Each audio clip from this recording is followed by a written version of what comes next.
put up your points.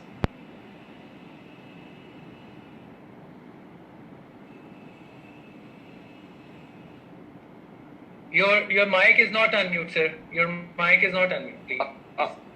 Now is unmute? Okay. Thank you very much. I'm thankful to you for inviting me, and it's a very important subject you are discussing about it. I have only one point to acknowledge these things. Our government are collecting the advance withholding taxations, which reduce my business capacities. And after that, we are running after the refunds, and many years after the many years, we are failed to get our refunds back. So I am requesting the World Bank and through your forum to please make a workable sheet for government, not to collect the withholding from the industry special, because right now we need to be the creation of jobs. Many people are jobless right now, and many industries are going to close.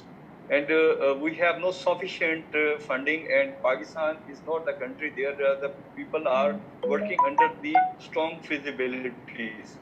We work for our survival, and with very short capital, and with hard work and the physical efforts. So please, if you acknowledge it, then you must be put up the government and the World Bank to make a feasibility not to collect advanced taxation, especially from the industry, withholding income tax and the sale tax. Sale tax should be from the retailers. So we have a margin to create our products and jobs. Thank you very much. Thank you, Malik Saab, for your precise discussion. And we know that you have been talking on TV quite boldly regarding all these ease of doing business. Thank you very much, Dr.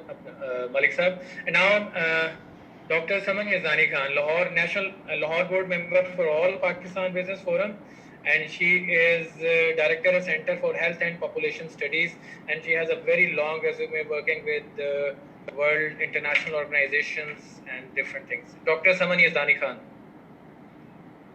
Thank you. Can you hear me?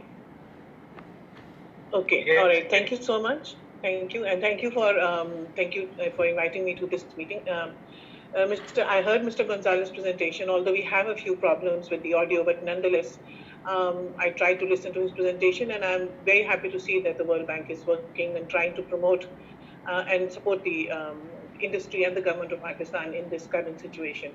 I would just like to, I worked with the WHO. My last assignment ended in 2018. I was at the board member of the Partnership for Maternal, Newborn and Child Health, which is Secretariat is in Geneva. And but given this current situation, which is completely unique and unforeseen, I think everybody's affected. I think the health sector is affected very much so. It's bearing the main brunt of everything. It's one of the frontline workers are there. And what I hear from my colleagues is the health safety issue. One is extremely happy to see that Pakistan is creating a lot of PPEs, and those are required all over the world. So this whole thing that you talk about, Pakistan branding, improving its impression and reputation, I think that is vital. If we have to pick up industry, and like one of our members mentioned, we are doing medical clothing right now. So if World Bank can help ease our global image and improve our global image and help our industry to export whatever it is that they are producing, and of course they know they know what quality is required, I think that would go a long way in getting the PPEs out in our market as well as globally, and ensuring their manufacturing so that the market gets what it needs, the demand is fulfilled. A lot of doctors are very deeply concerned about that, and we have a lot of stories where young doctors as well as older doctors who are working in the administrative section, not necessarily in the clinical part, we lost a lot of doctors to these shortages and these. So if they are being manufactured now in Pakistan, we are at a level where we can export. It would be very good that we are able to support the industry that's creating it, so that the local demand is also made. And of course, I think not just the industry, it's also the common person who is suffering deeply, who are losing jobs, don't have support, lower class workers. who are sitting at home trying to manage families and trying to manage rents. I think by ensuring that our industry picks up and people going back to job with SOPs in place and helping people to manage with the SOPs, because everybody is not comfortable with the new SOPs that have come in with Corona and the COVID-19. I think that is another area. It's not just a question of giving loans and improving, reducing the interest rates, but it's also dealing with the fact that people have to learn new habits, new behavior has to come in, and helping and supporting them there, or helping organizations that can support such new behavior. I think that's something that the World Bank and along with the private and the government sector should look into. And I'll conclude it here, Maz. And I think the health sector, like I said, needs support both in the manufacturing part and in helping people take up new behaviors. So that's all from my end. Thank you. Thank you, Saman. So nice of you. Thank you very much. Now I think Mr. Imran Ghani and Mr. Wasim Zakaria, I think they have some connectivity issues. So Mr. Abdullah Salim, Head of Supply Chain and Kitchen Steel Allied Products, he's APBF corporate member. Abdullah, you have 5 minutes, please. Assalamu alaikum and good afternoon, everyone. I hope everyone and their families and friends are safe and keeping entertained during this unprecedented pandemic time. I would really like to appreciate Mr. Varela's presentation and the initiatives that the World Bank are taking, because it is very apparent that this country right now, even pre-COVID, was liquidity issues in the micro and small, medium and enterprise sector, as well as the image and branding of Pakistani products in export markets. These two issues are quite acute and they have been prevalent even prior to COVID-19. And I think that any support to initiate recovery in these areas would be great. Briefly, just talk about not sector-specific issues to the steel sector, but generally what I feel is required in Pakistan. So I feel that currently the cost of doing business in Pakistan is quite high. That has been a pre-COVID situation. And that reduces regional competitiveness of our export-oriented products. And it is necessary that we work with the authorities, with financial institutions, and with grant agencies to build capacity. Local enterprises, whether they're large-scale manufacturing enterprises or micro enterprises or small medium enterprises, enable them to become regionally competitive. This work means working on building soft skills, on actual vocational training. It also means providing an impetus to growth to reduce cost of doing business through concessionary interest rates on various loans, or generally building capacity in training and these kinds of things. Furthermore, I believe that the current faced by a lot of people, whether it's large-scale manufacturing or small enterprises, is working capital requirements and how to actually meet. And although the State Bank and the government of Pakistan have taken steps by introducing payroll financing schemes, etc., that are applicable till 2020, this problem is quite acute for people who have significantly reduced demands of their product. They are facing significant supply chain issues, and they haven't built up inventory. This is very true in the steel industry, where inventory build-up and significant, and was 8% cost in the steel industry, your raw material. It becomes quite a high cost. So you're not unable to push out your finished product, and you have which are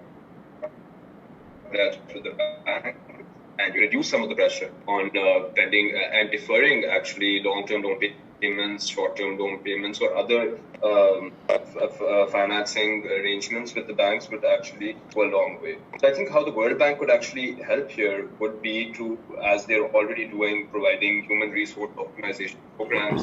I think that if this was targeted towards the MSME sector or large-scale manufacturing sector, and grants were provided, private companies to be able to enable better human resource planning and optimization, that would be a great initiative.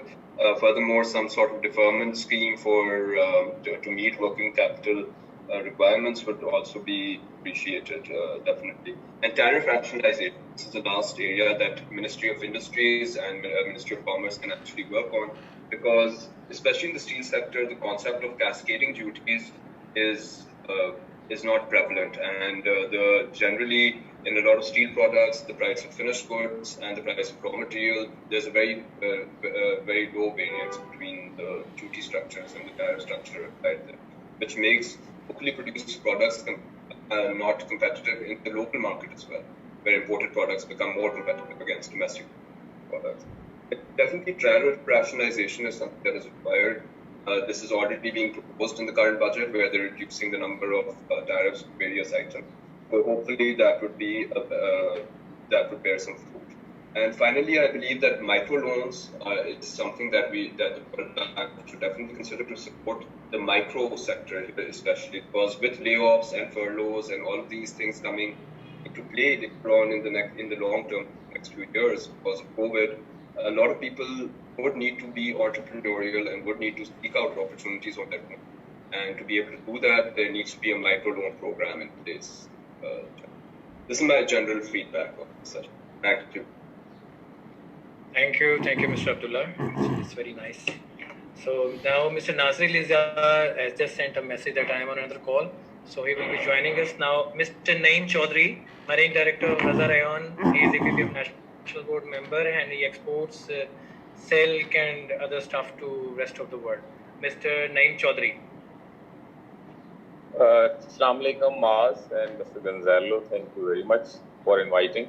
So, reference to the documents which we viewed in the start by year, because the numbers are small, volumes are small.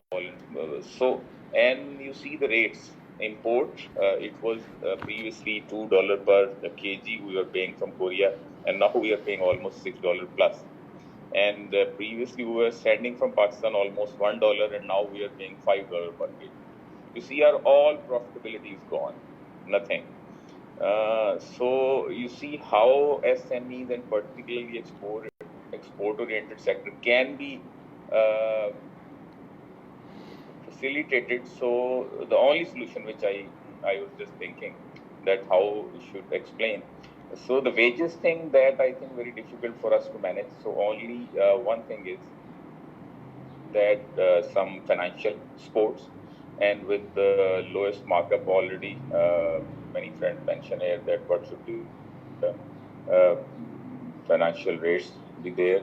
And then you see in the start at the import stage, so Punjab government and Sindh government, so 1% service charges they have exempted on all the imports, but still there are civil aviation, they are charging 1%. So the government, I think, easily can also exempt all the imports from that 1% as well.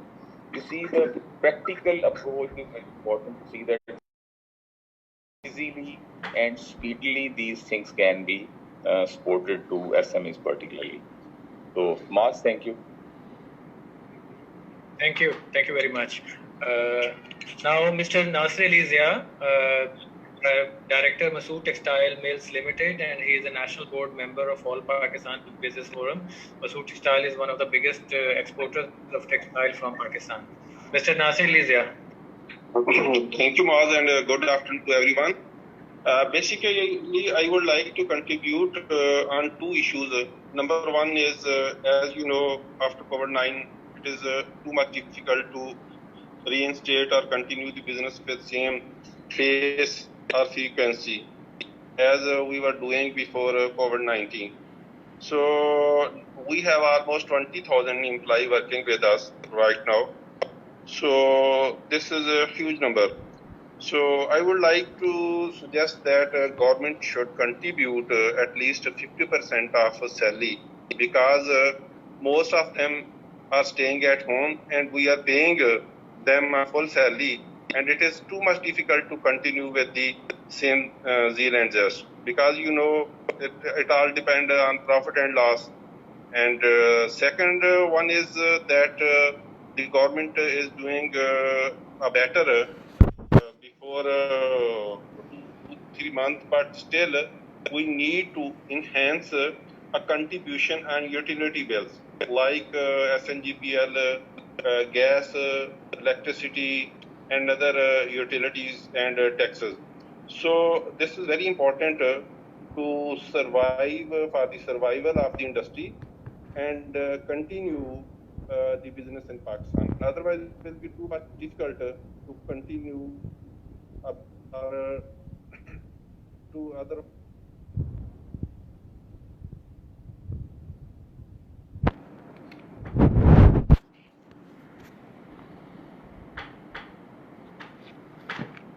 There must be a contribution from a government, and the other contribution like social security, EOBI, and the additional contribution which we have to pay according to law, provincial or federal law, to the relevant governments that should also be held for time being.